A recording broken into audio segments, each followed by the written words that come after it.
আমাদের সরস্বতী পুজোটা ঠিক কেমন গেল আজকে সেটাই নিয়ে চলে এসেছি। তো এই বছরে যেহেতু 2টো দিন পড়েছিল সরস্বতী পুজো, আমরা কিন্তু দ্বিতীয় দিন পুজো করেছিলাম। আমাদের বাড়িতে হয়নি এবছরে পুজো, কিন্তু আমরা নিজেরা কয়েকজন মিলেই একটা পিকনিক প্লাস পুজো এরকম একটা আয়োজন করেছিলাম। তো সেটাই তোমাদের সঙ্গে শেয়ার করবো। সকালবেলা তো স্নান টান করে অঞ্জলি দেওয়া হয়ে গেছিলো, আর এখানে হচ্ছিল আমাদের ওই প্রসাদ বিতরণ, আর তার সঙ্গে আমাদের সকালে দুপুরের রান্নাও শুরু হয়ে গেছিলো। সবাই মিলে বেশ আনন্দ করে সারাটা দিন কাটালাম। চলো দেখা যাক কী কী করলাম। এই ছিল আমাদের প্রসাদ আর দধিকর্মা, এটাও দেওয়া হয়ে গেল। আর সকালবেলা আমাদের টিফিনে আরও কিছু ব্যবস্থা ছিল। এই মাম্মা রেডি। আমরা কোথায় যাচ্ছি মাম্মা? পিকনিক। হ্যাঁ, পিকনিকে যাচ্ছি। সরস্বতী পুজো হচ্ছে ওই দাদুটার বাড়িতে, আমরা ওখানে পিকনিকে যাচ্ছি। চলো কি খাওয়া দাওয়া করি আমরা। করতে চলে আসছি। সকালের টিফিন কি আমাদের? সকালের টিফিন আছে মুড়ি আলু তরকারি। খাবার খাওয়া হয়ে যাচ্ছে। বলো, বৌমা কোনো কাজ করেনি, শাশুড়িরা সব কাজ করেছে। এই যে সতীন এসছে, এবার সতীনের সাথে লাগবো। হ্যাঁ হ্যাঁ বাবা, অনেক, এটা শেষ করতে পারবো না মনে হয়।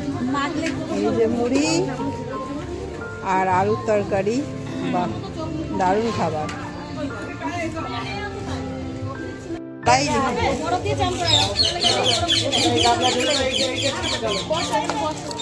আর ওদিকে আমাদের কুককে দেখাতে হবে তো কি রান্না হচ্ছে। চাটনি হচ্ছে। সকাল থেকে চলছে আমাদের পিকনিক, মানে সকালবেলা তো পুজো হয়ে গেছে, অঞ্জলি দিয়েছি, আর এখন হয়ে গেছে দুপুরের খাওয়ার টাইম। সকালে খাওয়া দাওয়া সব কিছু সেরে দুপুরের খাওয়ার টাইম হয়ে গেছে। এখন যাবো দুপুরবেলা খাওয়ার জন্য, কিন্তু আমার মাম্মা এখন ঘুমিয়ে গেছে। ওকে খাইয়ে দাইয়ে ঘুম পাড়িয়ে দিয়েছি, তাই ও থাকবে। আর আমি যাচ্ছি এখন দুপুরের খাওয়াটা খেতে। রাতেও কিন্তু খাওয়া দাওয়া আছে, মানে রাত পর্যন্ত আমাদের আজকে পিকনিক চলবে। চলো দেখা যাক কী খাওয়া দাওয়া করা যায়। আমি যেতে যেতে ওদিকে কিন্তু সবার খাওয়া দাওয়া শুরু হয়ে গেছে। তো আমিও গিয়ে আর দেরি না করে বসেও পড়লাম। আর আমাদের আজকে দুপুরে খাওয়া দাওয়া কী ছিল দেখতেই পাচ্ছ, খিচুড়ি, সঙ্গে ছিল বেগুনি আর আরও আরেকটা সবজি।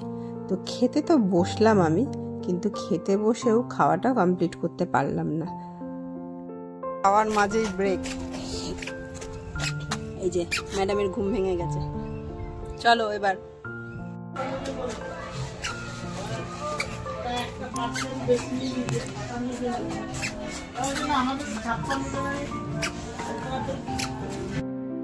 তো মাম্মাকে নিয়ে গিয়ে আবার বসে পড়লাম, খাওয়া দাওয়া কমপ্লিট করলাম। আর তারপরেই বাকি যারা ছিল তাদের সবার খাওয়া দাওয়া হচ্ছিল। এখানে খুব মজা হচ্ছিল, যেহেতু আমি সবার ভিডিও করছিলাম। তো ওটা আমার একটা দেওর ছিল, ছোট্ট পুচকে, উনি খুব লজ্জা পাচ্ছেন স্যার, তাই এখানে ও লজ্জায় মুখ ঢেকে দিয়েছিল। আর এদিকে এখনও বেগুনি ভাজা চলছিল আর কি, কারণ বেগুনিটা তো গরম গরম না হলে ভালো লাগবে না। ভাজা চলছিল একদিকে, আর খাওয়া দাওয়া চলছিল আরেকদিকে। তো সবাই মিলে দুপুরের খাওয়াটা খুব ভালো মতোই জমে গেল। দারুণ রান্না করেছিল আমাদের কাকা। দুপুরের তো পাট মিটে গেল। তারপর আবার রাত্রেবেলা আইটেম ছিল আমাদের কড়াইশুঁটির কচুরি আর আলুর দম। তো সন্ধ্যাবেলাতে যথারীতি যখন গেছি, তখন অলরেডি আমার শাশুড়ি মায়েরা বসে পড়েছে, সবাই প্রিপারেশন নিয়েছে, আর আমিও গিয়ে হাত লাগিয়ে দিলাম।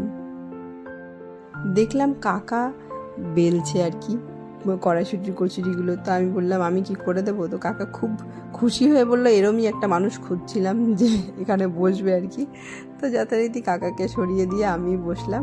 আর এখানেও সবাই মিলে দারুণ গল্প আড্ডা হচ্ছিল, বেশ মজা হলো। দারুণ কাটলো এবছরের সরস্বতী পুজোটা। তোমাদের আর ভিডিওটা কেমন লাগলো অবশ্যই কমেন্টে জানিও, আর ভালো লাগলে অবশ্যই একটা লাইক করে দিও। আর দেখতে পাচ্ছ তো আমার মাম্মাকে, এইভাবেই ঠিক আনন্দ করে বেড়াচ্ছিল সারাটা দিন ধরে। সব কাকুন পিসিমণিদের সঙ্গে খাচ্ছিল, ঘুরে বেড়াচ্ছে, খেলছে, এইভাবেই কিন্তু ওরও সারা দিনটা কেটে গেছে।